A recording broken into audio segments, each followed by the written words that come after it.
Well, it's this time of the week again for another Mount & Blade 2 Bannerlord, and before I'm going to get into this, as you can see by the time limit on this video, it's pretty short. Basically, because I have to say this is probably one of the Bannerlord devlogs that has the least information that we pretty much ever have. Is basically about where they've put a camera. But I'm going to do it anyway because I know people will like to watch it, so I don't know why you do. Let's just get into it.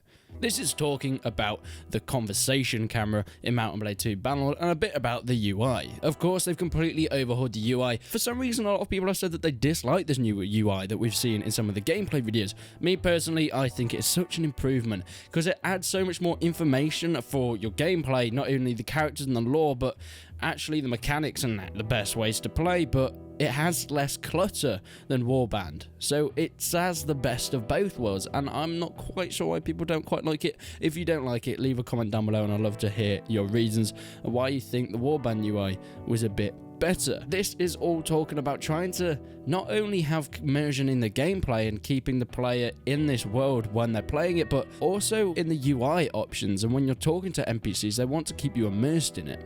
When you're talking to someone, the camera doesn't just, flick between people, but it gently shifts to focus on the NPC you're engaging with dialogue. Now, if you compare the Warband one to the Bannerlord conversation cameras, there's quite a few differences that I think you'll be able to see. It just seems a lot more smoother and a lot nicer to look at, and it keeps you in the world instead of throwing you out of it. Talking about keeping you in the world and the way you're playing, it can also adapt to how you're playing. For example, if you're going to talk to an NPC or a mercenary or someone and you're in third person, the camera will stay in third person. Or if you're going to do it in first person, it will be a first person camera talking straight to this person. So it doesn't just jolt and shift and take you out of the experience and try and force you to play it a certain way.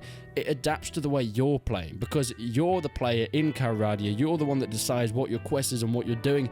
And yeah, while the rest of the game goes along with that and is sort of at your whim, so you control what happens, but also the mechanics and the gameplay and the UI and the camera even goes to your whim. You decide how it works and it sort of just follows on after you, which I think is a nice little touch. When you're talking to someone in Warband, it always seemed a little bit weird where you're just talking to one guy, especially if it's a bandit party. Why would you just go up to one guy and say, hey, let's fight you? There'd always be other people around if you think about it, and that's what they're trying to do in Bannerlord. Of course, you'll always see if you fight against bandits, they'll always be flanked by bodyguards or maybe some other misfits in their clan. The same with leaders.